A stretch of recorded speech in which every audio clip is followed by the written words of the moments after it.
நிலையான புகழுக்குரிய தூய்மை மிகு நற்கருணைக்கு எல்லா காலமும் ஆராதனையும் புகழும் ஆட்சியும் உண்டாக கடவது.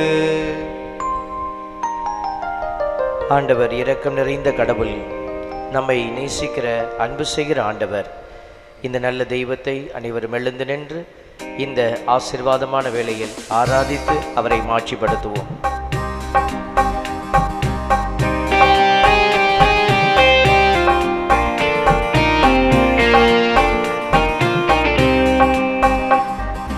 உயிருள்ள தெய்வமே ஆராதனை, உன்னத தெய்வமே ஆராதனை. உயிருள்ள தெய்வமே ஆராதனை, உன்னத தெய்வமே ஆராதனை. காண்பவரே காப்பவரே ஆராதனை, காண்பவரே காப்பவரே ஆராதனை. என்னை படைத்தவரே மீட்டவரே ஆராதனை, என்னை படைத்தவரே மீட்டவரே ஆராதனை. காண்பவரே காப்பவரே ஆராதனை, காண்பவரே காப்பவரே ஆராதனை. என்னை படைத்தவரே மீட்டவரே ஆராதனை, என்னை படைத்தவரே மீட்டவரே ஆராதனை. உம்மை அன்பு செய்கின்றேன், உம்மை நம்பி வாழ்கின்றேன். ஆராதனை ஆராதனை என்றும் உமக்கே. உம்மை அன்பு செய்கின்றேன், உம்மை நம்பி வாழ்கின்றேன். ஆராதனை ஆராதனை என்றும் உமக்கே. உம்மை அன்பு செய்கின்றேன், உம்மை நம்பி வாழ்கின்றேன். ஆராதனை ஆராதனை என்றும் உமக்கே. உம்மை அன்பு செய்கின்றேன், உம்மை நம்பி வாழ்கின்றேன். ஆராதனை ஆராதனை என்றும் உமக்கே. உயிருள்ள தெய்வமே ஆராதனை, உன்னத தெய்வமே ஆராதனை. உயிருள்ள தெய்வமே ஆராதனை, உன்னத தெய்வமே ஆராதனை.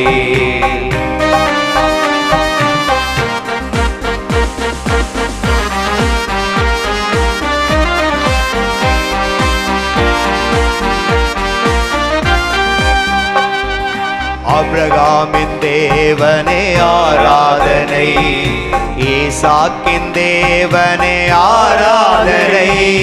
ஆபிரகாமின் தேவனே ஆராதனை, ஈசாக்கின் தேவனே ஆராதனை. யாக்கோபின் தேவனே ஆராதனை, யோசேப்பின் தேவனே ஆராதனை. யாக்கோபின் தேவனே ஆராதனை, யோசேப்பின் தேவனே ஆராதனை. உம்மை அன்பு செய்கின்றேன், உம்மை நம்பி வாழ்கின்றேன். ஆராதனை ஆராதனை என்றும் உமக்கே. உம்மை அன்பு செய்கின்றேன், உம்மை நம்பி வாழ்கின்றேன். ஆராதனை ஆராதனை என்றும் உமக்கே. உயிருள்ள தெய்வமே ஆராதனை, உன்னத தெய்வமே ஆராதனை. உயிருள்ள தெய்வமே ஆராதனை, உன்னத தெய்வமே ஆராதனை. ஹல்லேலூயா ஹல்லேலூயா ஹல்லேலூயா ஹல்லேலூயா ஹல்லேலூயா ஹல்லேலூயா ஹல்லேலூயா ஹல்லேலூயா. கண்களை மூடி எல்லோரும் நம்மை ஒப்பு கொடுத்து ஜெபிப்போம். பரிசுத்த இறைவனுக்கு முன்பாக நம்மை ஒப்பு கொடுப்போம்.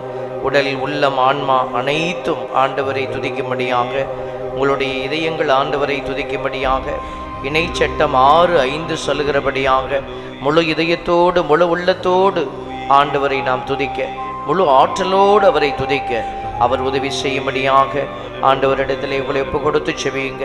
உடலை ஒப்பு கொடுங்க, உள்ளத்தை ஒப்பு கொடுங்க, கணவன் மனைவியை ஒப்பு கொடுங்க, பிள்ளைகளை ஒப்பு கொடுங்க, குடும்பத்தில் இருக்கிற எல்லா பாரங்களை ஒப்பு கொடுங்க, எதிர்பார்ப்புகளை ஒப்பு கொடுங்க. பரிசுத்த தேவன் இதோ இந்த இடத்திற்கு வந்திருக்கிற உங்கள் ஒவ்வொருவருடைய எண்ணத்தையும் ஈடேற்றம் செய்ய அவர் கிருபையோடு இரக்கத்தோடு காத்திருக்கிறார். இதோ ஆண்டவருடைய வழிகளை அறிந்து செயல்பட்டால் உனக்கு ஆற்றல் கிடைக்கும். ஆண்டவருடைய வழிகளை அறிந்து நீ செயல்பட்டால் உன் வாழ்வு சிறக்கம். ஆண்டவருடைய வழிகளை நீ அறிந்து செயல்பட்டால் நீ ஆண்டவருக்குள்ளே மேன்மை அடைவாய். இதோ ஆண்டவர் கொடுக்கிற ஆசீர்வாதங்களை பெற்றுக்கொள்ள தகுதி உள்ளவர்களாக நம்மையே நாம் மாற்றுவோம். ஆசீர்வாதத்தின் தெய்வத்தின் கரங்களில் ஒப்பு கொடுக்கிற எல்லோரையும் அவர் நிறைவாக்கி கொண்டே இருக்கிறார். ஹல்லேலூயா ஹல்லேலூயா ஹல்லேலூயா ஹல்லேலூயா ஹல்லேலூயா ஹல்லேலூயா ஹல்லேலூயா ஹல்லேலூயா ஹல்லேலூயா ஹல்லேலூயா ஹல்லேலூயா ஹல்லேலூயா ஹல்லேலூயா ஹல்லேலூயா. நற்கருணையில் எழுந்தருளி இருக்கிற ஆண்டவர் மீது நம்பிக்கையை வைப்போம். Praise the Lord. ஹல்லேலூயா. எல்லாம் நல்லா இருக்கிறீங்களா? நல்லா இருக்கிறீங்களா? பரவாயில்ல. நீங்கள்லாம் இன்னும் வேளாங்கண்ணிக்கு போகாதவங்க வந்துட்டீங்க. வேளாங்கண்ணிக்கு போனவங்கெல்லாம் மாதாவை அங்கே தரிசித்து கொண்டு இருக்கிறாங்க. நீங்கள் இந்த இடைவிடா சகாயம் எண்ணிக்கையின் திருத்தலத்தில் தாயினுடைய பரிந்துரையோடு ஜெபிக்க வந்திருக்கிறீங்க. கண்டிப்பாக ஆண்டவர் இங்கு வந்தவர்களுக்கும் அதே அன்பு காட்டுவார். வேளாங்கண்ணியில் போய் தான் நம்ம அந்த நிறைவை பார்க்கணுமா அப்படின்னா அப்படி இல்லை. அங்கே எந்த தாய் பரிந்து பேசுகிறாரோ அதே தாய் இங்கேயும் பரிந்து பேசுகிறார்கள். இந்த உண்மையை நம்ம உணர்ந்திருக்கிறோம். அங்கே போக முடியாத பிள்ளைகள் இந்த இடத்துல வந்து நம்ம கடவுளோடு இணைந்து செயல்படுகிற போது கடவுள் ஆசீர்வாதங்களை கொடுக்கிறார். பாருங்கள், இன்றைக்கி கடவுள் நமக்கு இறை வார்த்தைகள் வழியாக நம்மளோட பேசுகிறார். சகாயமாதா கோயிலுக்கு வந்துட்டு போனால் எனக்கு எல்லாம் சரியாக போயிடும் அப்படின்னு நீங்கள் சொன்னீங்கன்னா நீங்கள் தப்பாக புரிந்து கொண்டு இருக்கிறீங்க. சகாயமாதா கோயிலுக்கு வந்துட்டு போனால் எல்லாம் சரியாக போயிடும். ஒருவேளை முதல் படியில் அம்மா மாதாம்மா என்ன செய்வாங்க? உங்கள் கண்ணீருக்கு பதில் சொல்லுவாங்க. அடுத்தது நாம் என்ன செய்யணுமோ அதை செய்யணும். கடவுள் அதை நம்மிடத்தில் எதிர்பார்க்கிறார். முதல்ல சீடர்களுக்கெல்லாம் அப்படி தான் கொடுத்துக்கிட்டே இருந்தார். அற்புதங்களை செய்தார், அதிசயத்தை செய்தார். ஆனால் ஒரு கட்டத்தில் பேதுருவை பார்த்து கேட்குறாரு, பேதுருவே நீ என்னை அன்பு செய்கிறியா கேட்குறார். யூதாஸை அவர் காட்டி கொடுக்கறதுக்கு முன்னாடி சொல்கிறாரு, வேணாம், செய்ய போகிறது தப்பு அப்படிங்கிறதெல்லாம் சூட்சுமமாக சுட்டி காட்டுறார். இப்படி கடவுள் பல்வேறு நிலைகளில் நம்மோடு கூட பேசுகிற கடவுளாக இருக்கிறார். இந்த இடத்துல கூட நீங்கள் இறைவார்த்தை வழியாக கடவுள் உங்களோட என்ன பேசுகிறாருன்னு நம்ம தேடணும், ஆண்டவர்கிட்ட கேட்கணும். நிறைய பேர் பிரச்சனைக்குள்ளே வராங்க, அந்த பிரச்சனை முடிய மாட்டேங்குதுன்னு புலம்பிக்கிட்டே இருக்கிறாங்க. பிரச்சனை எங்கே இருக்குது? கடவுள்கிட்ட இருக்குதா நம்மக்கிட்ட இருக்குதா? பிரச்சனை நம்மக்கிட்ட இருக்குது. கடவுள் சொல்கிறாரு, உங்கள் கை சுடுது அப்படின்னா உடனே என்ன செய்யணும்? கையில் இருக்கிறத கீழே வச்சிடணும். அப்போ தான் கை காப்பாற்றப்படும். நிறைய நேரம் நம்ம என்ன செய்கிறோம்? இதெல்லாம் கசக்குது, சுடுது, வலிக்குதுன்னு தெரிஞ்சு பிடிச்சிக்கிட்டே நிற்கிறோம். அப்போ எப்படி நம்மளுடைய கடவுள் நமக்கு விடுதலை கொடுக்க முடியும்? அவர் சொல்கிறாரு, அதை விட்டுடு, நான் சொல்கிறத கேளு அப்படின்னு சொல்லுவார். நிறைய நேரம் நம்மளால் கேட்க முடியல. ஏன்னா நமக்கு அந்த ஞானம் இல்லை. கடவுள் சொல்கிறதை கேட்கக்கூடிய ஞானம் இல்லாத ஒரு நிலை. Price the Lord. நிறைய இடத்துல நான் சொல்லியிருக்கிறேன், இந்த ஞானம் அப்படிங்கிறது நமக்கு கடவுள்கிட்டேருந்து தான் வர முடியும். உலகத்திலேருந்து ஒரு ஞானம் வரும். படிக்கிறது, படிப்பறிவு, பட்டறிவு, பட்டு அறிகிறது. இந்த தொட்டா சுடும் அப்படின்னு தொட்டு பார்த்து அறிகிறது. இது பட்டறிவு. படிப்பறிவு, படித்து அறிந்து கொள்ளுதல். இதெல்லாம் உலகத்திலிருந்து கிடைக்கிற ஞானம். ஆனால் கடவுளிடமிருந்து வருகிற ஞானம் ஒன்று இருக்குது. அது எப்படி கிடைக்கும்? அவருடைய பாதத்தில் உட்கார்ந்தா கிடைக்கும். Praise the Lord. ஹல்லேலூயா. ஆண்டவருடைய பாதத்தில் உட்கார்ந்துருக்கிறவங்களாம் சேர்ந்து சொல்லுங்க, ஹல்லேலூயா. பிசாசின் மடியில் உட்கார்ந்துருக்கிறவங்க சொல்லுங்க, பிரைஸ் ஹல்லேலூயா. என்ன யாரும் சில சொன்ன மாதிரி தெரிஞ்சது. பிசாசின் மடியில் உட்கார்ந்துருக்கிறீங்களா? மைக்கு கேட்குதா? பாருங்க, நம்ம அட்டென்டிவாக உட்கார்ந்துருக்கிற இடத்துலையே நம்ம ஏமாந்து போகிறோம். பிசாசு மடியில் உட்கார்றதுக்கு நம்ம இங்கே வரல. கண்டிப்பாக பிசாசு இங்கே வேலை செய்வானா? கோயிலில் வந்து எப்படி வேலை செய்வான்? கோயிலில் தான் நிறைய வேலை செய்வான். ரைசெல்லாம் கோயிலுக்கு பிசாசு வராதுன்னு நினைக்கக்கூடாது. அவன் எங்கே வேணாலும் ஊடுருவி நிற்பான். இயேசுவுக்கு பக்கத்தில் நின்று இயேசுவையே பேசினவன், இயேசுக்கிட்டையே பேசினான். பிசாசு, நீ மலையிலேருந்து கீழே குதி, இந்த கல்லை எடுத்து அப்பமாக்கி தின்னு. இயேசுக்கிட்ட பேசின பிசாசு உங்கள் பக்கத்தில் உட்காந்து உங்களோட பேசாமல் போயிடுமா? அதனால தான் சொல்கிறோம், கோயிலுக்கு வரும்போது பேசாதீங்கன்னு சொல்கிறாங்க. பக்கத்தில் இருந்து ஒருத்தவங்க பேசுனாங்கன்னாக்க நம்ம என்ன செய்யணும்? பேசக்கூடாது. பிசாசு அங்கேருந்து வருவான். நீங்கள் நல்ல நம்பிக்கையோடு இருப்பீங்க. என்ன ஒரு வாரமாக உன்னைய காணோம் அப்படின்னு கேட்கும், ஆசையாக கேட்குற மாதிரி.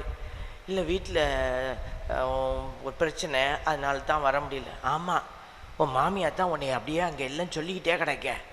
உன் மனசு பூரா மாமியார்கிட்ட போயிடும். சாமியார்கிட்ட இருக்க வேண்டிய மனசு மாமியார்கிட்ட போயிடும். மாமியார்கிட்ட மனசை அனுப்பிச்சு வச்சவங்கெல்லாம் மருமக மாமியார்கிட்ட வச்சுட்டு வந்து உட்காந்துருக்கிறவங்களாம் சொல்லுங்கள், பிரைஸ் தி லார்ட், இயேசுவே ரட்சியம். அங்கெல்லாம் போகக்கூடாது, இங்கே வாங்க, ஆண்டவர் உங்களை கூப்பிடுறாரு. Price the Lord. இரு கரம் விரித்தவராய் பாடுங்க, இதயத்தை திறந்தவராய் யார் இருக்கிறா? இறைவன் இருக்கின்றார், இனியும் தாமதமே. ஏழாம் அறிவு அப்படின்னு சொன்னாக்கா உங்களுக்கு யார் ஞாபகம் வருவா?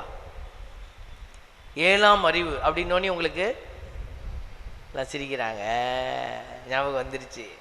சினிமா ஞாபகம் வரும், திரைப்படம் ஞாபகம் வரும், அதில் நடித்த ஆக்டர்ஸ் ஞாபகம் வருவாங்க. ஆனால் பைபிள் ஞாபகத்துக்கு வராது. ஏன்னா பைபிளில் ஏழாம் அறிவுன்னு ஒன்று இருக்குங்கிறது நமக்கு தெரியாது. பிரைஸ் எல்லாம் சீராக்கின் ஞான நூல், சீராக்கின் ஞான நூல் எடுத்து வாசி பாருங்க. அதில் 17:5 எடுத்து வாசிங்க வேகமாக. யாராவது சத்தமாக வாசிங்க பார்ப்போம். வாசிங்க. தம் ஐந்தறிவை பயன்படுத்தும் உரிமையை ஆண்டவர் அவர்களுக்கு அளித்தார். Praise the Lord, praise the Lord. கேட்டுச்சா? அவங்க மெதுவாக வாசிச்சாங்க, நான் சத்தமாக வாசிச்சிட்டேன். ஐந்தறிவை பயன்படுத்தும் உரிமையை ஆண்டவர் அவர்களுக்கு அளித்தார். நமக்கெல்லாம் ஐந்தறிவை கொடுத்துருக்கிறார். ஐந்தறிவுனா எந்த அறிவு? அனிமல்ஸுக்கு இருக்கிற அறிவு நம்ம அறிவு தான். ரோட்டில் போயிட்டே இருக்கிறோம், நம்ம பார்க்குறோம், ஒரு நாய் குறுக்க வந்துடுது, பஸ்ஸு வேகமாக வருது. இந்த நாய் என்ன செய்யும்? நின்று பார்க்குமா? ஐயோ இந்த பஸ் வந்ததுன்னா என்ன செய்யப்போ தெரியலையே அப்படி நின்று பார்க்குமா? இந்த நாய் என்ன செய்யும்? உடனே வாழை சுருட்டிக்கிட்டு ஓடும். அப்போ அந்த நாய்க்கு சொல்லி கொடுத்தது யார்? அந்த விலங்குக்கு யார் சொல்லி கொடுத்தா? இந்த பஸ் வந்து அரைச்சிச்சுன்னா நான் செத்துருவேன். அதுதான் ஐந்தறிவு. இந்த ஐந்தறிவு நம்மக்கிட்டையும் இருக்குது. திடீர்னு ஒருத்தன் 2 வீலரில் நேராக வரான்னா நம்ம என்ன செய்வோம்? வாடா ஏத்துறா வாடா அப்படி நிற்போமா? டக்குன்னு ஒதுங்குவோம்ல. அந்த உணர்வு என்ன உணர்வு? எத்தனாவது அறிவின் உணர்வு? ஐந்தறிவின் உணர்வு. அது உயிருக்கான பய உணர்வு. உயிரை காப்பாற்றிக்கிறதுக்கு, உடம்பை காப்பாற்றிக்கிறதுக்கு ஒரு உணர்வு கடவுள் உள்ள வச்சிருக்கிறார். ஒரு ஆபத்து வருதுன்னா அப்படிங்கிறமே அது ஐந்தறிவு. இப்போ நீங்கள் இதிலெல்லாம் பேங்க்லெல்லாம் லட்சமாக போட்டு வச்சுருக்கிறீங்க இல்லையா? கையில் காதில் எல்லாம் தொங்குதே, நகையா பணமா எஃப்டியா எல்லாம் சேர்த்து வச்சுருக்கிறோமே, இதெல்லாம் என்ன உணர்வு? நீங்கள் நினச்சிட்ருக்கீங்க நான்லாம் ரொம்ப அறிவாளின்னு. இல்லை இல்லை இல்லை, இது ஐந்தறிவின் உணர்வு. அடுத்த மாதம் சாப்பிட்ணும், வயிற்றுக்கு வேணும், அடுத்த வருஷத்துக்கு வேணும், 10 தலைமுறை தாண்டி என் பிள்ளைங்க திங்கணும். இதெல்லாம் என்ன உணர்வு? பய உணர்வு. பயந்து போய் நீ சேர்த்து வச்சிருக்கிற. இது மேலே இருக்கிற அறிவு இல்லை, இந்த ஐந்து அறிவினுடைய அடையாளம் இதெல்லாம். அதனால தான் சொல்கிறோம், இந்த பணக்காரங்களை பார்த்து நீ ஏமாந்து போயிடாத. அதெல்லாம் பயந்து போய் சேர்த்து வச்சிருக்கிற கோஷ்டி. ஆண்டவரை நம்புற பிள்ளைங்க அன்னன்னைக்கு அவர் கொடுப்பாருன்னு நம்புவாங்க. பிரைஸ் தி லார்ட், ஹல்லேலூயா. ஆண்டவர் அருள்வார். இதுக்கு பேர் தான் ப்ராவிடன்ஸ். ப்ராவிடன்ஸ்ன்னு சொல்லுவாங்க. நிறைய உதாரணங்கள் இருக்கு. கடவுளை நம்பியவர்களுக்கு கடவுள் கொடுத்துருக்கிறார். சரி, அது ஓரமாக இருக்கட்டும். இப்போ நாம அந்த ஐந்தறிவிலிருந்து அடுத்த வரி என்ன சொல்லுது? வாசிங்கக்கா. ஆறாவதாக தம் அறிவு திறனில் பங்கு கொடுத்தார். பார்த்தீங்களா? ஆறாவதாக தம் அறிவுத்திறன், கடவுளுடைய அறிவுத்திறனில் பங்கு கொடுத்தார். இப்போ நீங்கள் ரோட்டில் வெளியில் வரீங்க, இந்த வாசப்படி ஏறும்போது ஒரு அம்மா வலிக்கி விட்டு விழுந்துட்டாங்க படார்னு, நீங்கள் என்ன பண்ணுவீங்க? வந்து உழுவுது பாரு வாசப்படியில், அப்படி சொல்லுவீங்களா? இல்லை ஓடி போய் அம்மா எந்திரிங்கம்மா பார்த்து வரக்கூடாதா அப்படி சொல்லுவீங்களா? அப்படி சொல்லுவீங்க இல்லையா?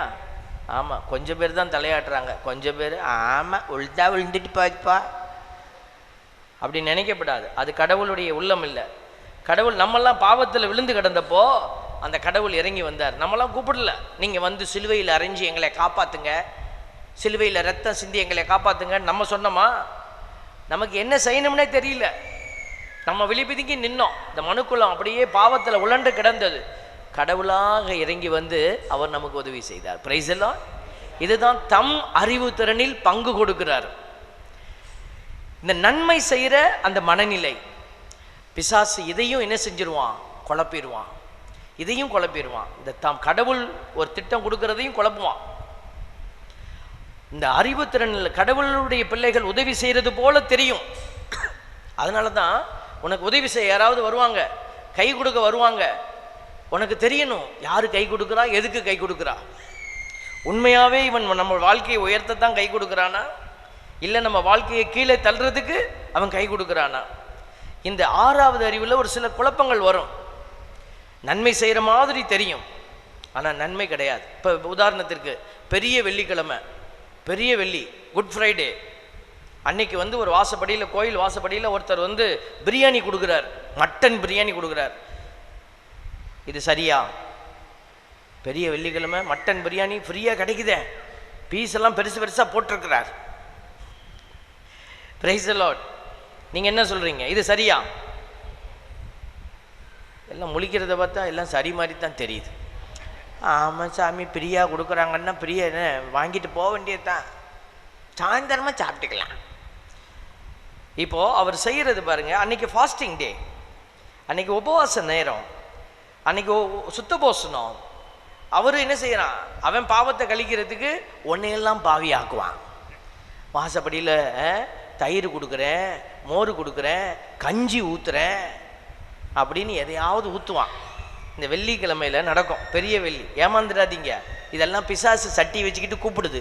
வா வா வா, உன் உபவாசத்தை உடச்சி விட்டுறேன், வா வா. அவர் செய்கிறது நன்மை தானே, அவர் செய்கிறது நன்மை. ஆனால் அந்த நன்மை சரியான நன்மையா தப்பு? இப்போ ஒரு ஆண் பெண் நம்ம இருக்கிறோம், ஒரு பெண் தனிமையில் விடப்படுறாங்க, கணவன் குடி பிரச்சனை, குடும்பமே அப்படியே சதைச்சின்னு கிடக்குது. ஒருத்தர் வராரு, உங்களுக்கு கை கொடுக்குறேன்னு சொல்கிறார். உன் கை கொடு, நான் உன்னை பிடிச்சிக்கிறேன், உன்னை காப்பாற்றி விட்றேன். உடனே நம்ம யார் வந்து கை கேட்டாலும் கொடுத்துடலாமா? கொடுக்க முடியுமா? அவர் யார், என்ன மனநிலையோடு என்கிட்ட வராரு? நன்மை செய்ய வராரு. ஆனால் இதை பகுத்து அறியணும். யார் எப்படி வராங்க? சில பேர் கோயிலுக்கு வருவாங்க, கோயிலுக்கு வந்து நான் அதை பண்ணுறேன் இதை பண்ணுறேன்னுவாங்க. நாங்கள் சொல்லிடுவோம், வேணாம் வேணாம் வேணாம், ஓடி போய்டு. அவங்க பெருமைக்காக செய்யக்கூடியவர்கள். கடவுளுடைய பிள்ளைகள் கடவுளுக்கு தாழ்ச்சியோடு செயல்படணும். அப்போ பாருங்க, இதை அறிகிறது, இதை சரி இது தப்பு அப்படின்னு உணர்றது, இதை பிரித்து பார்க்குற அந்த ஒரு வல்லமை, அதுதான் 7ஆம் அறிவு. உலகம் சொல்லிக் கொடுக்குது 6வது அறிவு தான் பகுத்தறிவுன்னு. ஆனால் ஆண்டவர் சொல்லிக் கொடுக்குற அறிவு 6ஆம் அறிவு இல்லை, 7வது ஒரு அறிவு இருக்குது, அதுதான் பகுத்தறிவு. அடுத்த வரி வாசிங்க. அந்த 6 அறிவையும் விளக்கும் பகுத்தறிவை 7வது கொடையாக வழங்குகிறார். ஹல்லேலூயா, பிரைஸ் தி லார்ட். இப்போ 6 அறிவையும் விளக்கும் 7வது அறிவை ஆண்டவர் கொடையாக நமக்கு கொடுக்கிறாரு. இப்போ எந்த அறிவு? பகுத்தறிவு. 6வது அறிவா 7வது அறிவா? நமக்கு கிறிஸ்தவர்களுக்கு விவிலியத்துக்கு ஆண்டவரின்படி 7ஆம் அறிவு பகுத்தறிவு. இந்த 7ஆம் அறிவை கொடுக்கிறது தான் தூய ஆவியானவர். இந்த தூய ஆவியானவர் கொடுக்கிற இந்த 7ஆம் அறிவுக்குள்ள பயணிக்கத்தான் ஆண்டவர் உங்களை அழைக்கிறாரு. வெறுமன ஊனியல்பின் பிள்ளைகளாக இருந்துடாத. இன்னைக்கு மாதாமா வந்து இன்னைக்கு நம்ம வாசகத்துல எல்லாம் கடவுள் நம்மளோட பேசுறாரு பாருங்க. ஆவிக்குரியவர்களிடம் பேசுவது போல நான் உங்களிடம் பேச முடியவில்லை. பவுலடியார் சொல்லிட்டார், ஆவிக்குரியவங்க கிட்ட பேசுறது மாதிரி என்னால் பேச முடியல. சில பேர் சொல்றாங்க, ஏன் ஆல்பர்ட் சாமி ஜோக் அடிச்சுக்கிட்டே இருக்கிறாரு, ஏன் நடுவில் இப்படி பேசுறாரு? ஏன்னா எல்லாரும் ஆவிக்குரிய பிள்ளைகளா இல்லை, அவர்கள் பலவீனப்பட்டிருக்கிறாங்க. இங்கேயே நாங்கள் பார்க்குறோம், அப்படியே பார்த்துக்கிட்டே இருப்போம், அப்படியே தலை தானா திரும்போம். அப்போனா என்ன செய்ய முடியல? ஆண்டவருடைய வார்த்தையை கேட்க முடியல, பலவீனப்பட்ட நிலை. அதுதான் சொல்றாரு, நீங்கள் ஊனியல்பு கொண்டவர்கள் எனவும் கிறிஸ்துவோடுள்ள உறவில் குழந்தைகள் எனவும் எண்ணி பேசுகிறேன் சொல்றாரு. உங்களுக்கு திட உணவை சாப்பிட முடியல, அதனால பால் குடிக்கிற நிலையிலேயே இருக்கிறீங்க அப்படின்னு சொல்லிட்டு பவுலடியாரு இதெல்லாம் உணர்த்துறாரு. அன்னைக்கு வாழ்ந்த மக்கள் இன்னைக்கும் அப்படிதான் நிறைய பேர் நம்ம இருக்கிறோம். அப்ப சொல்றாரு பாருங்க, உங்களிடத்துல பொறாமை ஊனியல்புக்கு ஏற்பவே நடக்கிறீர்கள், அதனால உங்களிடத்துல பொறாமை சண்டை சச்சரவு உங்களிடையே உள்ளது. பொறாமை இருக்குது, இதெல்லாம் ஊனியல்பின் செயல்பாடுகள். மனித போக்கிலேயே வாழ்கிறீர்கள். எனக்கு இது பிடிக்கும், எனக்கு இது பிடிக்கும், அதனால இதுதான் நடக்கணும். இல்லை 10 பேர்த்துக்கு இது பிடிக்குதுப்பா, அதனால நான் ஏற்றுக்கிறேன் அப்படின்னு பண்ற மனநிலை சரியானது. எனக்கு இதுதான் பிடிக்கும், அதனால இதை ஃபாதர் செய்யணும், எங்கள் வீட்டில் இதை தான் செய்யணும் அப்படின்னா ஊனியல்பின் மனநிலை. அவர் சொல்றாரு பாருங்க, கடைசியா என்ன சொல்றாரு, தாம் செய்த வேலைக்கு ஏற்ப ஒவ்வொருவரும் தம் கூலியை பெறுவர். அப்ப கடவுள் என்ன செய்யறாரு, தாம் செய்த வேலைக்கு ஏற்ப அவரவர் வேலை செய்யணும். அப்ப என்ன வேலை செய்யணும், எப்படி செய்யணும், அதுக்கு தான் ஆண்டவர் நம்மளோட பேசுறாரு. Price the Lord. என்ன வேலை செய்யணும்னு உனக்கு சொல்லி கொடுக்கிறாரு. நாங்கள் கடவுளின் உடன் உழைப்பாளர்கள். பவுலடியார் சொல்றார், நாங்க கடவுளோட இணைஞ்சு செயல்படுற உழைக்கிற உழைப்பாளர்கள், உடன் உழைப்பாளர்கள். அப்ப கடவுள் வந்து நான் எல்லாம் பார்த்துப்பேன், நீ என்ன என்னோட வந்து சேர்ந்து வேலை செய்யறது, நான் யார் தெரியுமா, நான் கடவுள், நீ உன் வேலையை பார்த்துக்கிட்டு போ அப்படின்னு கடவுள் சொல்றாரா? இல்லை. கடவுள் நம்ம எல்லாரையும் அவரோட சேர்ந்து வேலை செய்ய கூப்பிடுறாரு, செயல்பட கூப்பிடுறாரு. எப்படி சாமி நீ சொல்ற? நற்செய்தி. இன்னைக்கு நற்செய்தியில் போய் நீங்கள் வாசித்து பார்த்தீங்கன்னாக்க இயேசுசாமி என்ன செய்கிறாரு, ஒரு பகுதியை காட்டுறாரு. சீமோன் வீட்டுக்கு போகிறார், ராயப்பர் வீட்டுக்கு. மாமியார் தொழுநோயால் மன்னிக்கணும், ஜுரம் அடிக்குது, சுகமீனத்தினால படுத்து கிடக்கிறாங்க. அப்போது என்ன வரி என்ன சொல்லுது பாருங்க, துன்புற்ற நிலையில் அவர் கடும் காய்ச்சலால் இருந்தார், அவர்கள் அவருக்காக இயேசுவிடம் வேண்டினார்கள். அவர்கள் அவருக்காக, யாருக்காக? சீமோன் பேதுருவின் மாமியாருக்காக. அவர்கள் யாரு? அவர்கள்னா யாரு? அங்க வந்திருந்த சீடர்கள், நண்பர்கள் எல்லாரும் சேர்ந்து வேண்டிக்கிறாங்க. இப்போ அவர்கள் தான் நீங்க. நீ அந்த அவர்களா மாறணும். அடுத்தவங்களுக்காக நீ ஜெபிக்கணும், அடுத்தவங்களுக்காக இயேசுகிட்ட கேட்கணும். அப்பா இந்த சகோதரி, பாவப்பட்ட சகோதரி வந்திருக்கிறாங்கப்பா, அவங்களுக்கு கொடுங்கப்பா. கேட்குறீங்களா? கேட்குறீங்களா? எங்க சாமி, என் பிரச்சனையே பெரிய லிஸ்ட்டாக எடுத்து வந்திருக்கிறேன் சாமி, நீ கூட சோத்துக்கு காசு கேட்குற மாதிரி நானும் அதுக்கு தான் வந்திருக்கிறேன். Price the Lord. பாருங்க, நம்ம அவங்கவுங்க ஒரு லிஸ்ட்டை வச்சுக்கிட்டு நிற்கிறோம். நம்ம எல்லாத்தையும் ஓரமாக வச்சுட்டு ஆண்டவர்கிட்ட அடுத்தவங்களுக்காக கேட்கணும். அடுத்தது பாருங்க, கதிரவன் மறையும் வேளையில் அடுத்த ஒரு சம்பவம். இன்னைக்கு நற்செய்தி வாசிக்கும் போது இதெல்லாம் நீங்கள் கேளுங்க.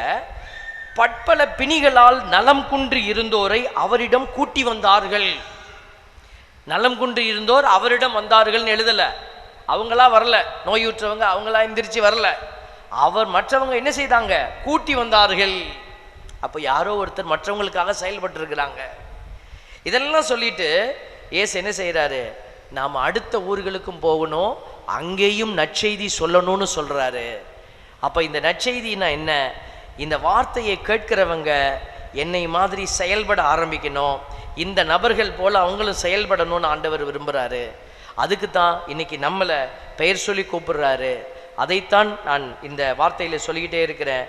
ஆண்டவருக்காக வேலை செய்கிற பிள்ளைகள் அவரவருக்குரிய கூலியை பெறுவார்கள். ஆண்டவர் சொல்றாரு பாருங்க, நீங்கள் கடவுள் பண்படுத்தும் தோட்டம். இன்னும் தோட்டம் நிறைவா வரல, இப்பதான் குழந்தை பிள்ளையா இருக்கிற நீனு. அப்போ நீ என்ன செய்யணும், அடுத்த கட்டத்துக்கு எழுந்து வரணும். உங்க வீட்டில் குழந்தைங்க, பிறந்த குழந்தை என்ன செய்யும், இப்படி படுத்துக்கிட்டு காலை ஆட்டிக்கிட்டே கிடக்கும். கொஞ்ச நாள்ல என்ன செய்யும், அந்த குழந்தை குப்புற படுத்துக்கும். அடுத்தது என்ன செய்யும், குழந்தை ஊறும். அடுத்தது கொஞ்சம் கொஞ்சமா எந்திரிச்சு நிற்கும். அப்புறம் அப்பா அம்மானு மெதுவாக கூப்பிடும். அப்புறம் வீட்டில் இருக்கிற சாமான்லாம் இழுத்து கீழே தள்ளி விடும், எல்லாம் செய்யும். இப்போ உங்கள் குழந்தை 3 வயசில் இதெல்லாம் செய்யும் போது அப்பா அப்பா அப்படின்னு மழலை பேச்சில் பேசும்போது உங்களுக்கு ரொம்ப சந்தோஷமாக இருக்கும். இனிய பிள்ளை பாரு, அப்பாவை பார்த்து சொல்லுவான், இந்த குட்டி பிள்ளை சொல்லும், போடா அப்படி சொன்னோன்னே அப்பாவுக்கு ஒரே என்ன போடாக்கிறா பார்க்க பாதர். இதே குழந்தை 10 வயசில் அப்பா அப்பான்னு இப்படியே நடந்து வந்ததுன்னா உங்களுக்கு எப்படி இருக்கும்? சந்தோஷமா இருக்குமா? என்ன சொல்கிறீங்க? சந்தோஷமா இருக்குமா? என் பிள்ளை இன்னும் குழந்தையாவே இருக்குது பாதர், ரொம்ப சந்தோஷம். ஒரு தாய் சொல்லுவாங்களா? ஒரு தந்தை சொல்ல முடியுமா? சொல்ல முடியாது. ஏன்னா அது வளர்ந்துருக்கணுமே. இப்போ நீங்களும் நானும் அதே மாதிரி பால் குடிக்கிற நிலையிலேயே 15 வயசில் 20 வயசில் பால் புட்டியில் பால் ஊற்றி கொடுன்னு அப்போ தான் குடிப்பேன் அப்படின்னா இதுதான் ஆன்மீக பலவீனம். இதை பார்த்து தான் கடவுள் வேதனைப்படுறாரு. அப்போ சரியானதை செய்து நீங்கள் அவர் எழுப்பும் கட்டிடமாக வளரணும். அதுக்கு தான் இன்னைக்கு கடவுள் யாரை நமக்கு அடையாளமாக கொடுத்துருக்கிறாரு? அன்னை மரியாளை கொடுத்துருக்கிறாரு. Price the Lord. அன்னை மரியாள் பாருங்க, நம்முடைய திருச்சபை அன்னை மரியாளை எப்படிப்பட்ட அடையாளமாக வச்சிருக்கு அப்படின்னாக்க, அவங்க இணை மீட்பர், இணை மீட்பர், கோ ரிடெம்டரிஸ்டிக்னு சொல்லுவாங்க. அவருடைய அந்த அழைப்பு, கடவுளுடைய திட்டத்திற்காக அழைக்கப்பட்ட அந்த தாய் இணை மீட்பர், இணைந்து. அப்போ இயேசுவுக்கு தனியாக நம்மளை மீட்கிறதுக்கு பலன் இல்லாமல் போச்சா அப்படின்னா இல்லை. மீட்பு இயேசு சாமி செய்த சிறப்பான செயல், அவருக்கு யாரும் துணை தேவையில்லை. ஆனால் எல்லோருமே இயேசுவை போல இயேசுடைய மீட்பு திட்டத்தில் இணைந்து பயணிக்கணும். அதுக்கு தான் கடவுள் ஒவ்வொருத்தருக்கும் ஒவ்வொரு அழைப்பு கொடுத்துருக்கிறார். நான் எதுக்கு இப்படி அங்கி போட்டுக்கிட்டு இங்கே நிற்கணும்? குடும்பம் இல்லாமல் பிரச்சனை, கல்யாணம் பிரச்சனை இல்லாமல், கல்யாணம் இல்லாமல், மனைவி இல்லாமல், பிள்ளைகள் இல்லாமல், சாமியார் சிஸ்டர் ஏன் இப்படி நிற்கணும்? இது அழைப்பு. ஒரு சில நபர்களுக்கு 5 காய வரம் வருது, நம்ம பார்க்குறோம். அதுக்கு பேர் என்ன சொல்கிறோம்? 5 காய வரம். அவங்கக்கிட்ட போய் இது உனக்கு வரமான்னு கேட்டிங்கன்னா அவங்க சொல்லுவாங்க, நான் படாத பாடு படுறேன், இந்த ரத்தம் வரும்போதெல்லாம் எனக்கு வேதனை அப்படி சொல்லுவாங்க. அப்போ நம்ம அதை வரம்னு சொல்கிறோம், குருத்துவ வரம்னு சொல்கிறீங்க. ஆனால் எங்களுக்கு இது கஷ்டம். இந்த துன்பத்தை தான் கடவுள் கேட்குறாரு. இதான் அழைப்புன்னு சொல்கிறோம். அப்போ உங்களுக்கும் கடவுள் என்ன செய்கிறாரு? ஒரு அழைப்பை கொடுக்குறாரு. அந்த அழைப்பை நீ உணர்ந்து என்னோட பயணிச்சு வா. உங்கள் வீட்டில் ஒரு கணவர், ஒரு மனைவி நீங்கள் எதிர்பார்த்த விதமாக இருக்க மாட்டாங்க. அந்த துன்பத்தை நீ கடந்து வரணும், தாங்கி வரணும். எனக்கு இது வேண்டாம், no this is not fitting, அதனால் என்னை எடுத்துருங்க ஆண்டவரே, இந்த துன்பத்தை எடுத்துருங்க அப்படின்னு கேட்டிங்கன்னா, நிறைய பேர் சாகும் தருவாயில் இருக்கிற பெரியவங்க வீட்டில் படுத்திருப்பாங்க. பார்த்து பார்த்து கஷ்டம், என்னால் முடியல பாதர், எல்லா வேலையும் நானே செய்ய வேண்டியிருக்கு, அதனால என்ன செய்யுங்க, ஆளை காலி பண்ணிடலாம். மெர்சி கில்லிங், கருணை கொலை செய்யலாமா? செய்யலாமா? செய்யக்கூடாது. அதுக்கு பதிலாக என்ன செய்யலாம்? கொண்டு போய் எங்கேயாவது முதியோர் இல்லத்தில் தூக்கி போட்டுட்டு வந்துடலாம். செய்யலாமா? நிறைய பேர் செய்கிறோமே, பரவாயில்ல. அப்போ பாருங்க, சில நேரம் அந்த உயிர் மூச்சு இழுத்துக்கிட்டு இருக்கோம். இந்த உயிர் மூச்சு கடைசி இழுத்துக்கிட்டு இருக்கோம். நம்ம தாத்தா, அப்பா, பாட்டி அப்படின்னு இப்படி இழுக்கும். அவங்களுக்கு எப்போ டைம் வச்சுருக்காரோ அது வரைக்கும் கடவுள் அந்த ஆத்மாவை வச்சிருப்பார். இதில் நம்ம போய் என்ன செய்கிறது? இடை செருகல் பண்ணுறது.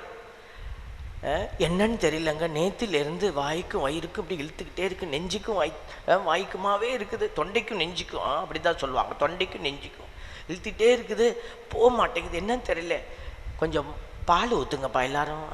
என்ன பால் அது? கடைசி பால் ஊற்றுங்க. அவருக்கு பால் குடிக்க ஏங்குறாரு. பால் என்ன தெரியுங்களா? கபம். அவங்களுக்கு சளி பிரச்சனை இருக்கும், இங்கே எல்லாமே அடைச்சி போயிருக்கும் சளி. அப்போது இந்த பால் ஊற்றுனா அவங்களால மூச்சு விட முடியாது, அத்தோட கதை முடியுதுன்னு அர்த்தம். இப்போ தானே சொன்ன மெர்சி கில்லிங் செய்யக்கூடாதுன்னு, கருணை கொலை செய்யக்கூடாதுன்னு. அங்கே என்ன செய்கிறது? நான் கொஞ்சம் ஊற்றுறேன்ப்பா, கொண்டா, தாத்தாவுக்கு நான் ஊற்றிட்டேன், நீ கொஞ்சம் ஊற்றுறா பேராண்டி, மருமகளே நீ வா, நீயும் கொஞ்சம் ஊற்று, இந்த கொலையில் எல்லாரும் பங்கெடுத்துவோம். நீ கொலை செய்கிற, பிரைஸ் தி லார்ட் சொல்லுங்க. கொலை செய்கிறவங்கெல்லாம் பிரைஸ் தி லார்ட். படா, இவ்வளோ பேர் சொல்லிட்டாங்க. தயவு செய்து அந்த கொலையை செய்யாதீங்க. அந்த ஆத்மா கொஞ்ச நேரம் இருந்துட்டு போட்டும், இப்போ என்ன பிரச்சனை? அந்த ஆத்மாவுக்காக ஜெபிக்கிற நேரம், அந்த ஆத்மா ஏதோ பிரச்சனை இருக்குது, கடவுள் அந்த நேரத்தை கொடுக்குறாரு, உட்காந்து ஜெபிங்க. பாருங்களேன், இன்னைக்கு நம்மளாம் ஒரு சட்டத்தை வகுத்து வச்சுக்கிட்டு வாழ்கிறோம். அன்னை மரியாள் அப்படி செய்யலை. கடவுளுக்கு எது உகந்ததோ அதை அவர்கள் உணர்ந்து செய்தாங்க. அதுதான் இவங்க இணை மீட்பர் அப்படிங்கிறது கோட்பாடாக அறிவிக்கப்படலை திருச்சபையில்.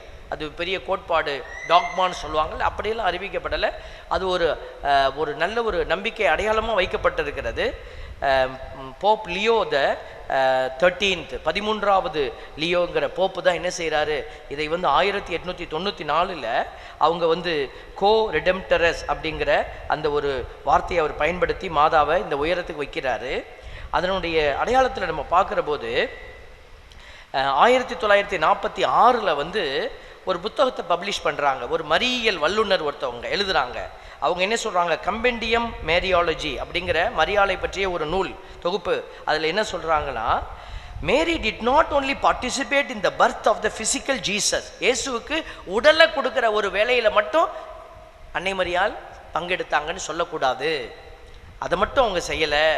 அடுத்தது என்ன செய்கிறாங்க சொல்கிறாங்க பாருங்க, வித் கன்செப்ஷன், அந்த கருவை உருவாக்கி கொடுத்ததில் she entered with him into a spiritual union. ஒரு ஆன்மீக பயணத்துக்குள்ள இயேசுவோட இவங்க இணைஞ்சு பயணிக்க ஆரம்பிச்சிட்டாங்க.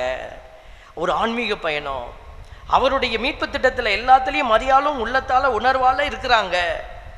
ஒரு மகன் அந்த இடத்துல நிற்கும் போது தாயுடைய உணர்வு எப்படி இருக்கும், அதே உணர்வில் தான் அவங்க பயணிக்கிறாங்க. த டிவைன் சல்வேஷன் பிளான், கடவுள் கொடுத்திருக்கிற அந்த பரிசுத்தமான மீட்பு திட்டம், பீயிங் நாட் ஓன்லி மெட்டீரியல், அன்னை மரியாளுக்கு அது வெறும் மெட்டீரியல், அது அடையாளம் மட்டும் இல்லை, ஒரு உலக சார்ந்த அடையாளம் இல்லை, includes a permanent spiritual unity with Christ. அது எப்படி இயேசு கிறிஸ்துவோட ஒரு பர்மனண்ட், பிரிக்க முடியாத ஒரு இணைப்பை கொடுக்கக்கூடிய ஒரு ஆன்மீக ஒரு இணைப்பினுடைய அடையாளமாக அன்னை மரியாளுடைய பயணம் இருந்தது. அதனால தான் திருச்சபை இந்த தாயை இணை மீட்பர் என்று அழைக்கிறது. இந்த பயணத்துக்கு தான் அன்னை மரியாள் உங்களையும் அழைக்கிறாங்க. பிசாசு என்ன செய்யுது, இதெல்லாம் முடியாது, உன்னால இவ்வளோ கஷ்டப்படணுமா, அதெல்லாம் படாத.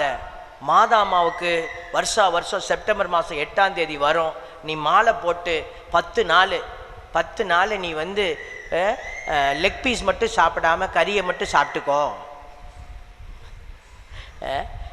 மீன் சாப்பிட்டுக்கலாம், முட்டை சாப்பிட்டுக்கோ, கறி சாப்பிடாத அப்படின்னு மாலை போடுற மாதிரி போட்டு நிறைய பேரை இந்த கூட்டத்தில் வச்சிருக்குது. அறிவற்ற கூட்டமாக நிறைய பேரை கூட்டிகிட்டு போகுது.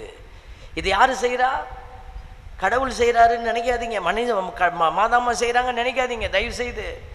இதெல்லாம் உணர்வு சார்ந்த ஒரு கூட்டம், அறிவு சார்ந்த கூட்டமாக நீங்கள் எப்போ இருக்கிறீங்களோ அப்போ தான் நீ ஆண்டவருடைய சீடத்துவத்தில் பங்கெடுக்க முடியும். உணர்வு சார்ந்த கூட்டம் ஆரம்பம் வேணா அப்படி இருக்கலாம், அடுத்தது இது பால் குடிக்கிற பிள்ளை, திட உணவை சாப்பிடணும். நிறைய பேர் இன்னைக்கு அன்னை மரியாளுடைய பெயரால் இந்த வெறும் சப்பரம் கட்டிக்கிட்டு போகிற ஒரு கூட்டமாக மாறி போய் நிற்கிறாங்க. இது ஒரு வேதனையான ஒரு விஷயமா நாங்கள் பார்க்குறோம். மகிழ்ச்சி தான் பிள்ளைகள் நடந்து போகிறது, அன்னை மரியாளுக்காக உபவாசம் இருப்பது எல்லாம் மகிழ்ச்சி. ஆனால் வாழ்க்கை ஓட்டத்தை திரும்பி பார்க்கும்போது அந்த 10 நாள் தான், அதுக்கப்புறமேட்டு விஷயங்கள் மாறி போய் கிடக்கிறதே. அப்போ எப்படி இந்த மரியாள் உங்களால் மகிமை அடைகிறாங்கன்னு நீ சொல்ல முடியும்? நீ அன்னை மரியாளை சாட்சியாக வச்சிருக்கிறன்னு எப்படி சொல்ல முடியும்? Price the Lord. ஒரு ஆசிரியர் ஒருத்தர் பேசுகிறாரு, ஒரு செய்தியில் பேசும்போது சொல்கிறாரு, ஒருத்தன் என்னை பஸ் ஸ்டாண்டில் பார்க்குறான், பார்த்துட்டு அவன் ஒரு பெரிய குடிகாரன், ரவுடி பையா. அவன் வந்தோன்னுமே நான் நினச்சிட்டேன் பெரிய ரவுடி பையா வரான், நம்மளை பார்த்து தான் நடந்து வரான்னு நான் அப்படியே திரும்புகிறேன். அவன் கரெக்டாக என்ன தான் கூப்பிட்டான், சாருன்னா. நான் என்னடா நம்மளை கூப்பிட்றானே நெஞ்சு படபடத்து இப்படி திரும்பி பார்க்குறேன். சார் என்னை தெரியுதா சார், நான் உங்ககிட்ட தான் சார் படித்தேன் அப்படின்னா. அவருக்கு சொல்கிறாரு, இப்போ ஒரு நல்ல மனுஷன் சொன்னாலும் பரவாயில்ல, இப்படி பாலா போனவன் என்கிட்ட பக்கத்தில் இருக்கிறவங்களாம் என்னைய ஒரு மாதிரி பார்க்குறான், இவன்கிட்ட படித்தவன் மாதிரி எப்படி இருக்கிறான் அப்படின்னு. இப்போ அன்னை மரியாளுக்கிட்ட பாடம் படிக்கிற பிள்ளை நீனு சரியாக இருந்தால் மரியாளுக்கு பெருமையா, இல்லை இந்த மாதிரி நம்ம ஒரு ஊனியல்பின் பிள்ளைகளாக இருந்துக்கிட்டு நான் மாதாவோட பிள்ளைன்னு சொன்னால் மாதாவுக்கு பெருமையா? சொல்லுங்க. ஆண்டவருடைய பிள்ளையாக மாறணும் நீங்கள். ஆண்டவர் அதுக்கு தான் இன்றைக்கி நம்மளுக்கு சொல்லிக்கிட்டே இருக்கிறார் பாருங்க. 2 யோவான் 1:9, 2 யோவான் 1:9 கிறிஸ்துவின் போதனையில் நிலைத்திராமல் வரம்பு மீறி செல்வோர். கடவுள் சொல்கிறதெல்லாம் ஓரமாக வச்சுட்டு நம்மளா ஒரு உலகத்தை உருவாக்கி வாழ்கிறது. அதை தான் நான் இப்போ சொல்லிக்கிட்டு இருக்கேன். தேர் கட்டணும், சப்பரம் கொட்டணும், பிரியாணி போடணும், எல்லாம் செய்யணும். மாதாமாவுக்கு போய் நம்ம போய் அங்கே இப்போ வேளாங்கண்ணியில் பார்த்துட்டு வந்த உடனேயும் நம்ம எல்லாத்தையும் தூக்கி போட்டுட்டு பூசை இல்லை, திருப்பலி இல்லை, நற்கருணை இல்லை, இங்கே வழிபாடுகள் இல்லை, அருட்சாதனம் இல்லை. பிள்ளைகள் 10வது வகுப்பு 12ஆம் வகுப்பு காலேஜ் போயிட்டாங்க.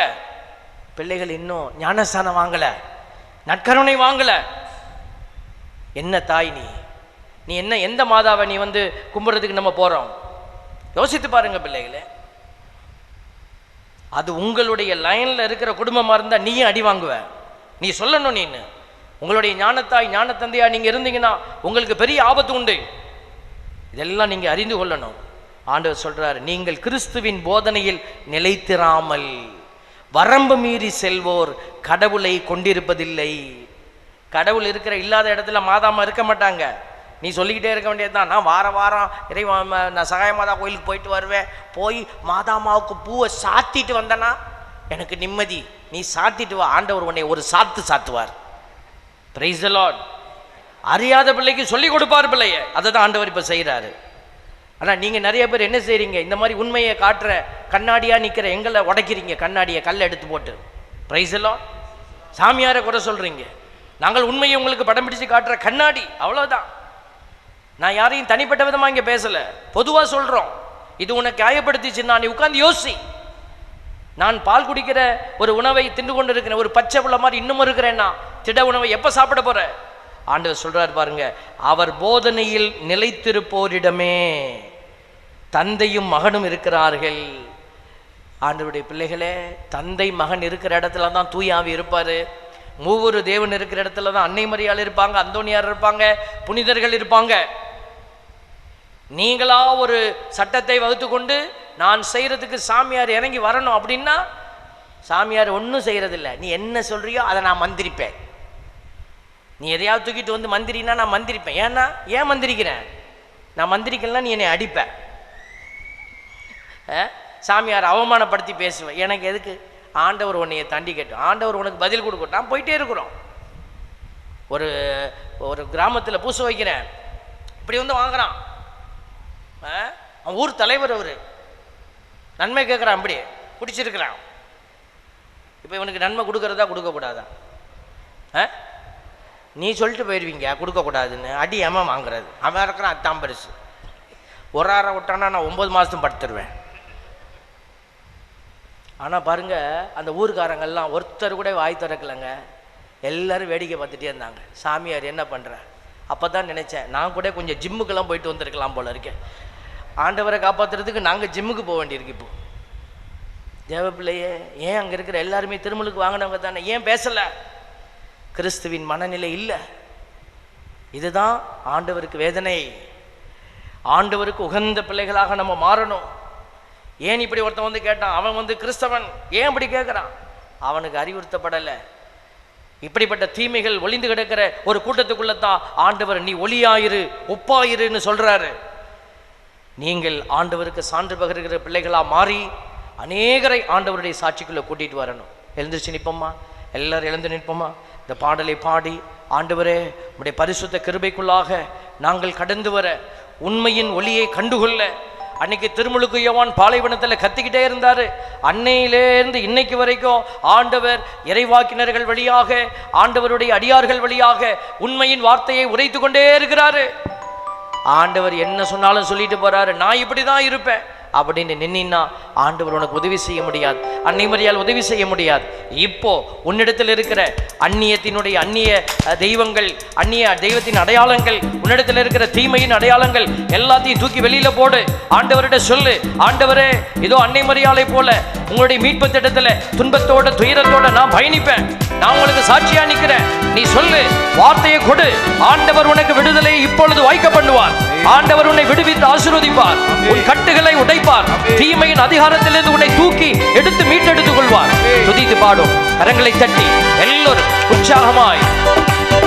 உம்மால் ஆகாத காரியம் ஒன்றும் இல்லை, உம்மால் ஆகாத காரியம் ஒன்றும் இல்லை, உம்மால் ஆகாத காரியம் ஒன்றும் இல்லை. எல்லாமே உம்மாலாகும். ஆமென். அல்லேலூயா. எல்லாமே உம்மாலாகும். உம்மாலாகாத காரியம் ஒன்றுமில்லை, உம்மாலாகாத காரியம் ஒன்றுமில்லை, உம்மாலாகாத காரியம் ஒன்றுமில்லை. எல்லாமே உம்மாலாகும், அல்லேலூயா, எல்லாமே உம்மாலாகும். ஆகும், எல்லாம் ஆகும், உம்மாலேதான் எல்லாம் ஆகும். ஆகும், எல்லாம் ஆகும், உம்மாலேதான் எல்லாம் ஆகும். உம்மாலாகாத காரியம் ஒன்றுமில்லை, உம்மாலாகாத காரியம் ஒன்றுமில்லை, உம்மாலாகாத காரியம் ஒன்றுமில்லை. எல்லாமே உம்மாலாகும், அல்லேலூயா, எல்லாமே உம்மாலாகும். ஆண்டவர் எல்லாவற்றையும் செயல்படுத்த வல்லவர். ஆனால் நீ மாறுகிற போது மட்டுமே அது உனக்கு நடக்கும். இது என்னால் செய்ய முடியும் என்று நம்புகிறாயா என்று ஆண்டவர் அன்று கேட்டது போல இன்றைக்கும் கேட்கிறார். உன் நம்பிக்கையை ஆண்டவரிடத்தில் எடுத்து வை. இயேசுவின் பேரால இது எனக்கு நடக்கும் என்று சொல்லு. ஆண்டவர் உனக்கு விடுதலையை இப்பொழுது வாய்க்கப்படுவார். சொல்லி முடியாத அற்புதம் செய்பவர் நீரே ஐயா, நீரே. எண்ணி முடியாத அதிசயம் செய்பவர் நீரே ஐயா, நீரே. சொல்லி முடியாத அற்புதம் செய்பவர் நீரே ஐயா, நீரே. எண்ணி முடியாத அதிசயம் செய்பவர் நீரே ஐயா, நீரே. அப்பா உமக்கு ஸ்தோத்திரம், அன்பே உமக்கு ஸ்தோத்திரம், என் அப்பா உமக்கு ஸ்தோத்திரம், என் அன்பே உமக்கு ஸ்தோத்திரம். உம்மாலாகாத காரியம் ஒன்றுமில்லை, உம்மாலாகாத காரியம் ஒன்றுமில்லை, உம்மாலாகாத காரியம் ஒன்றுமில்லை. எல்லாமே உம்மாலாகும், அல்லேலூயா, எல்லாமே உம்மாலாகும். ஆண்டவர் எல்லாவற்றையும் செயல்ல வல்லவராய் இருக்கிறார். இதோ ஆண்டவருடைய வல்லமையை தடுப்பது பிசாசினுடைய செயல்பாடு.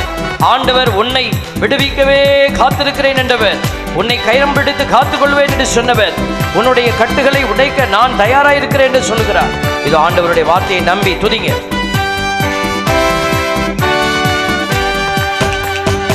எனக்கு குறித்ததை நிறைவேற்றி முடிப்பவர்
ஆண்டவர் உன்னை விடுவிக்கவே இறங்கி வந்தேன் என்றவர், பரிசுத்த வல்லமையினாலே உன்னை ஆசீர்வதிக்கிறவர், பரிசுத்த இரக்கம் நிறைந்த தேவனவர்.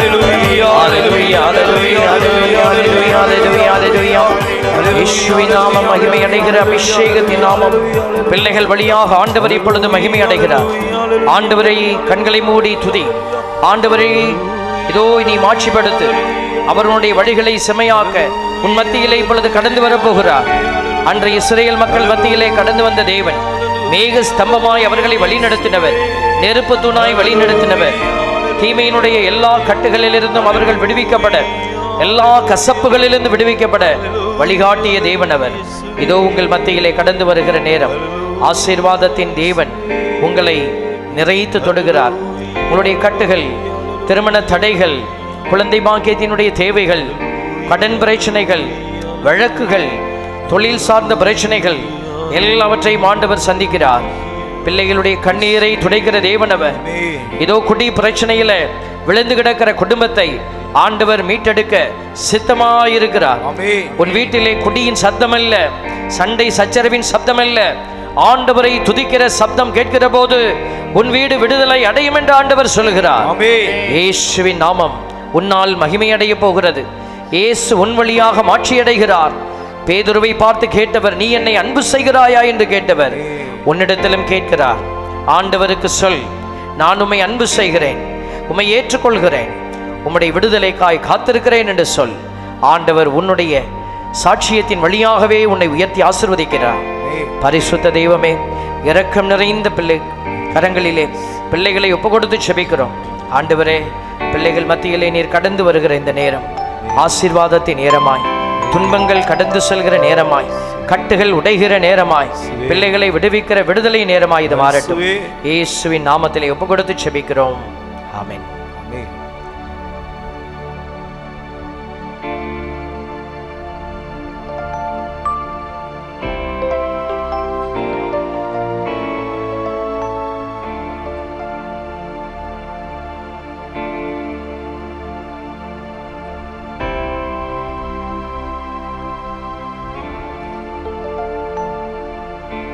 எல்லோரும் முழங்கால் படியிடுவோம்.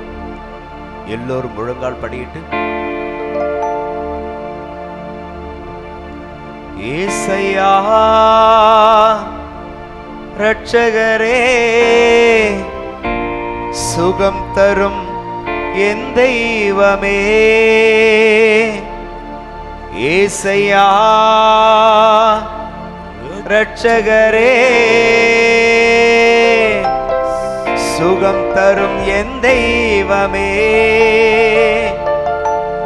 உம் வல்லமையால் சுகமானே,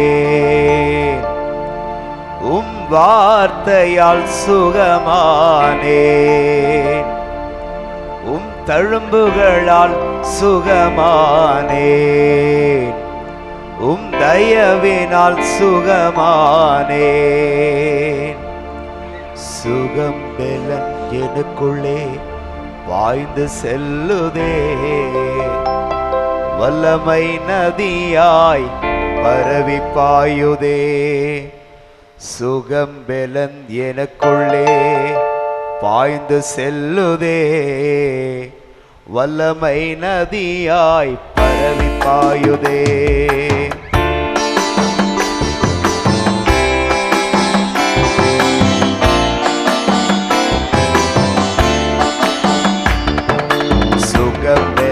எனக்குள்ளே பாய்ந்து செல்லுதே, வல்லமை நதியாய் பரவி பாயுதே. சுகம் பெலன் எனக்குள்ளே பாய்ந்து செல்லுதே, வல்லமை நதியாய் பரவி பாயுதே. இரத்த குழாய்கள், கண்கள், செவிவாய், தமனி எங்கும் பாய்கின்றதே. இரத்த குழாய்கள், கண்கள், செவிவாய், தமனி எங்கும் பாய்கின்றதே. உம் வல்லமையால் சுகமானே, உம் வார்த்தையால் சுகமானே, உம் தழும்புகளால் சுகமானே, உம் தயவினால் சுகமானே. ஏசையா இரட்சகரே, சுகம் தரும் என் தெய்வமே, ஏசையா இரட்சகரே, சுகம் தரும் என் தெய்வமே. சுகம் பெலன் எனக்குள்ளே பாய்ந்து செல்லுதே, வல்லமை நதியாய் பரவி பாயுதே. சுகம் பெலன் எனக்குள்ளே பாய்ந்து செல்லுதே, வல்லமை நதியாய் பரவி பாயுதே. இரத்த குழாய்கள், கண்கள், செவிவாய், தமனி எங்கும் பாய்கின்றதே. உம் வல்லமையால் சுகமானே, உம் வார்த்தையால் சுகமானே, உம் தழும்புகளால் சுகமானே, உம் தயவினால் சுகமானே, உம் வல்லமையால் சுகமானே, உம் வார்த்தையால் சுகமானே, உம் தழும்புகளால் சுகமானே, உம் தயவினால் சுகமானே.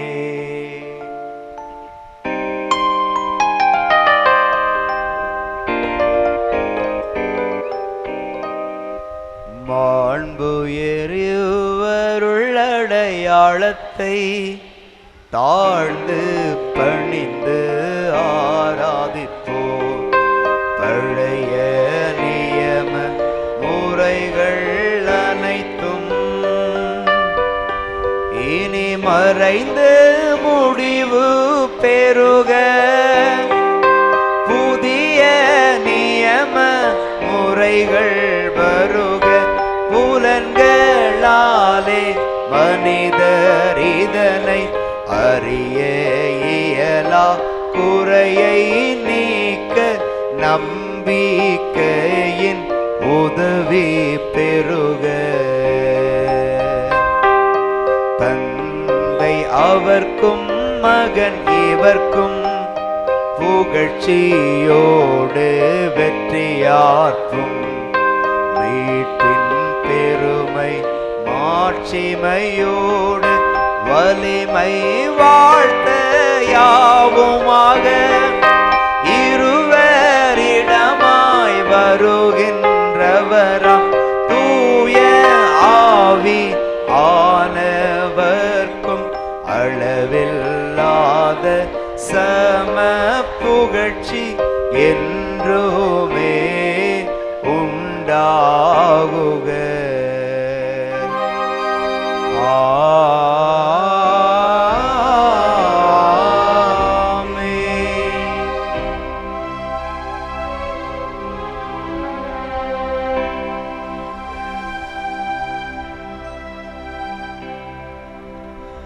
மன்றாடுவோமாக. இரக்கம் நிறைந்த இறைவா, இந்த வியப்புக்குரிய அருளடையாளத்திலே உம்முடைய பாடுகளின் நினைவை எங்களுக்கு விட்டு சென்றி உம் திருவுடல் திரு ரத்தம் இவற்றின் தூயமறை பொருளை வணங்கும் நாங்கள் உமது மீட்பின் பயனை இடைவிடாமல் தொய்த்துணர்ந்து மகிழ அருள்வீராக. தந்தையாகிய இறைவனோடு தூயாவியாரின் ஒன்றைப்பில் இறைவனாய் என்றென்றும் வாழ்ந்து ஆட்சி செய்கின்ற உம்மை மன்றாடுகின்றோம்.